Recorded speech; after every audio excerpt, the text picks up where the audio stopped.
Goes right through my chest. Everybody, Martin, Poppy came to party. Grab somebody, work your body, let me see you want to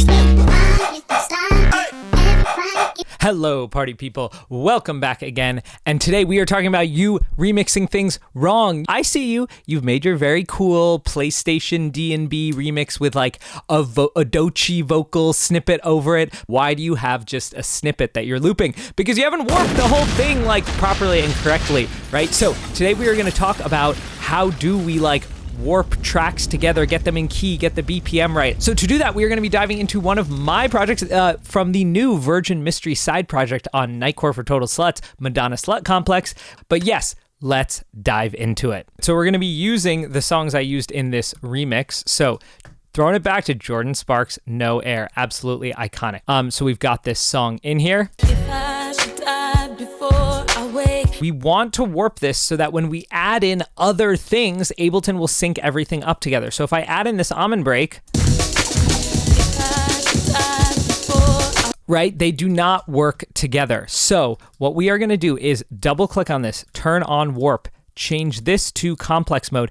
And then what you got to do is get out of Ableton and go on Google and type in Jordan Sparks No Air BPM. Find from one of those databases what the BPM is and then stick that in here. So this is not the BPM of your whole project. It's still up here at 120, but this tells Ableton what BPM this track is at, which helps it warp it.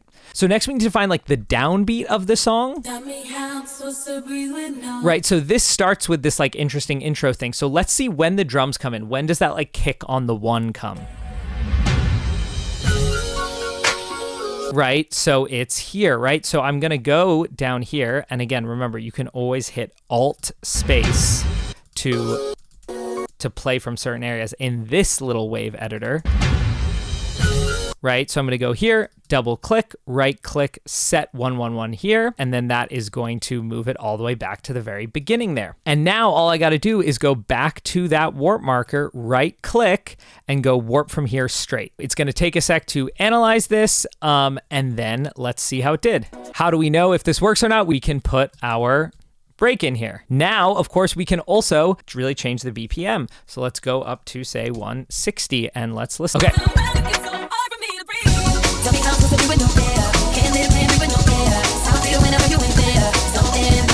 Now, here's the thing. Sometimes this will not be perfect, and you will see, especially as the song goes on, that stuff gets a little out of sync. What you can do if, like, let's say this one was slightly off. If it was more off, what you can do is just click and drag this back on. Don't double click to make it yellow. You can just click and drag it back on, and that will sort of like tell Ableton how it's getting things wrong.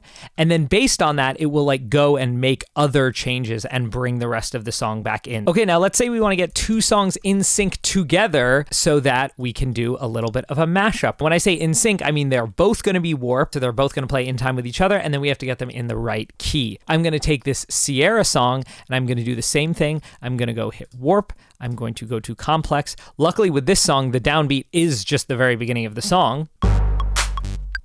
Ladies and gentlemen. Right, and you can hear it is really off, right? So I'm going to again go to the BPM, which I've looked up. It is 113. I'm going to go here, double click, right click, set 111 here. Ladies and gentlemen. Right, and there we go. We're set up. The last thing we need to do is get these in key with each other. So again, what you want to go do is go on Google and look up what keys they're in. If you are not so familiar with theory, here, we'll make it super easy. So what I found out is that the Sierra song is in F minor. The Jordan Sparks song is in G sharp. So there we are. So you can kind of tell, okay, we just need to take the Sierra song and move it 1, 2, 3 semitones up, and then they'll both be in the key of G sharp. Now, they are both minor, which is really going to help. You can mix major and minor. It sometimes will cause issues. So just be aware if you're trying to do that and it doesn't work, that may be the issue. So now I am going to go to the Sierra song, go down here, and just turn the pitch up by 3 semitones. And now let's find a little part of them to like play together. So I'll add an auto filter just so we can hear the Sierra vocals a little bit more. Right, so you can see they sort of work together. And again, now I could pitch both of them, say, up by 6, right? This would go to now +9.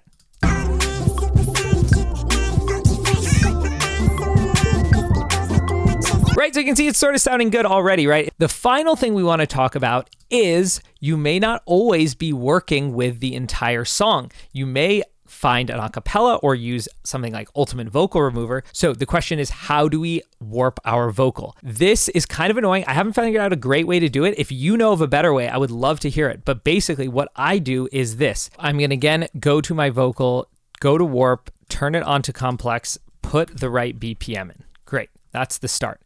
Then what I'm going to do is I'm going to try and match this up with a warped version of the original song, right? So let's listen for where the vocals come in here, right? So, okay. So I'm going to match this up. So you can kind of see the waveform, right, is sort of similar.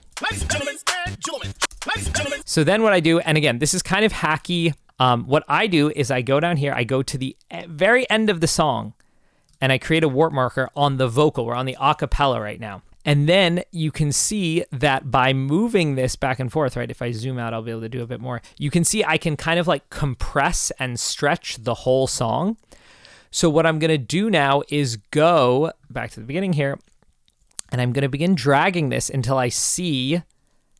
I'm going to kind of expand it until the waveforms seem to match up, and then I can kind of listen. Ladies and gentlemen, this is a Jazzy Fizzle production. Right, so it doesn't sound too different, and that's because they are synced up nicely. So let's go to another spot here. Right, so you can see there it has a little bit more of that like slap back echo sort of sound. And you can see right here it is a little bit out, right? So you need to kind of go through the song and like find different parts and then expand and contract. And again, if you zoom in down here, you can move it by even finer degrees, right? And then this will let you hopefully kind of get it dialed in. Okay, so I think that's sounding good. Again, you can check in a few places. We can just make sure this is all good with our almond break.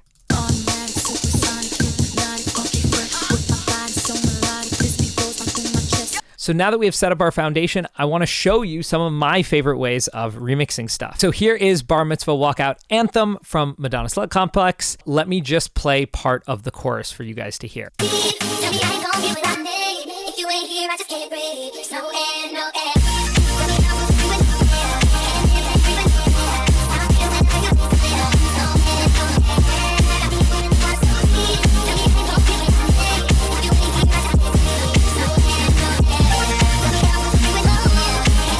So one thing that I do all the time, which is really critical to a lot of these remixes, is drag the whole song into a simpler. And then basically you can play chops of, say, the chorus of the song as your chord progression. And then I can go and find places where kind of the chord changes in the progression and create kind of a chord progression out of these slices. And then basically the only other thing I'm doing on this is just adding a whole bunch of OTT, and of course it's sidechained to the kick.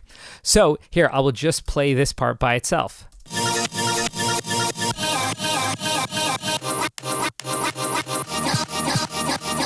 So with my first Virgin Mystery project, I really tried to just do this and have drums and bass and not really a ton of instruments.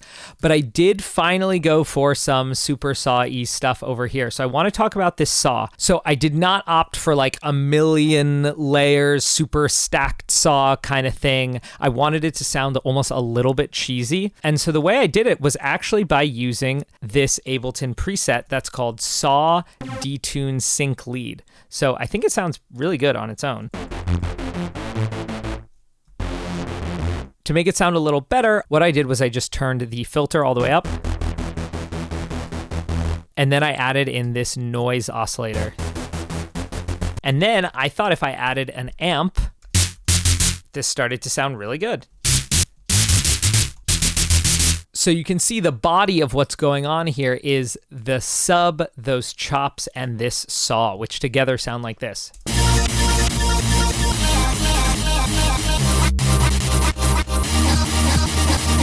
And then one other fun thing that I did in here is I did actually include like the full original song, which I have just sidechained to the kick. And I think this brings in like a lot of fun texture. And because my chops are the same chord progression as the original chorus, it all works together.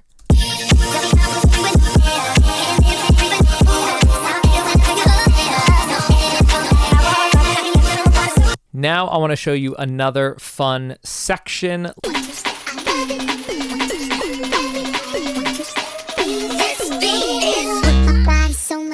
This beat goes right through my chest. Everybody, Martin, Poppy came to party. Grab somebody, work your body, let me see you want to step. Slide, everybody get on the floor. Bring the party, we about to get on. Let me see you want to step. I love it, want to step. Okay, so love this part, and I wanted to talk about this kind of like Baile Funk crazy 808, which I tried to remember how I made it. So I just have an 808. And I'm adding an amp and hitting dual on blues mode. And then I'm using corpus, which normally sounds like this. And basically what I'm doing is going to pipe or tube, turning down the decay a bit. And then we're really going to drop the tune. Maybe we try tube.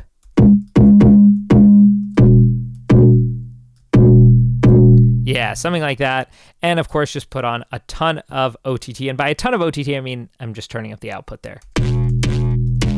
So I think that's how I got something like this. So you can see the main sections of the song are actually pretty simple. More of the work comes just in balancing all of these different moving parts.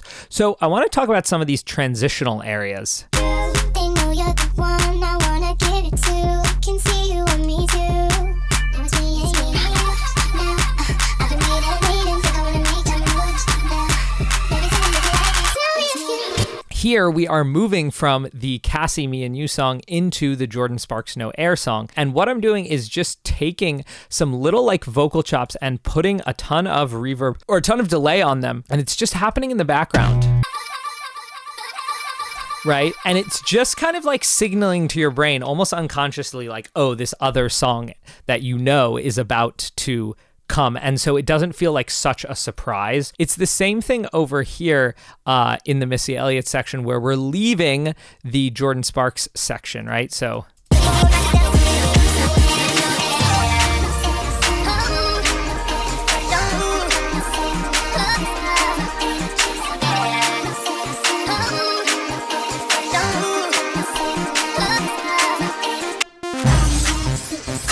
right? So this automatic supersonic, right, is kind of playing in the background the whole time, even though it's not super audible, and it's just beginning to like get your brain ready. So that's how you can move between all of these different songs. And then what's awesome is that the payoff of this is that at the very end, your brain is kind of habituated to all of these songs and switching back and forth between them. So you can begin to kind of move between them and layer them as well. Here's like one of my favorite moments. I'm not even going that crazy with it, but you can see we switch back and forth between them and then we begin to layer them.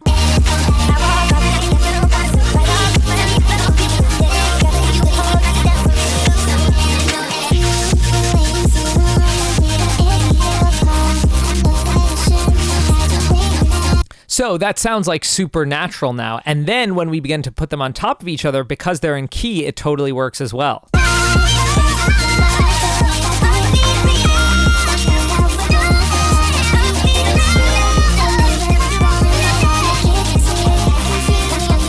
But yeah, that is it. So go check out Madonna Slut Complex. Let me know if you have any questions about this as always. And thank you for watching.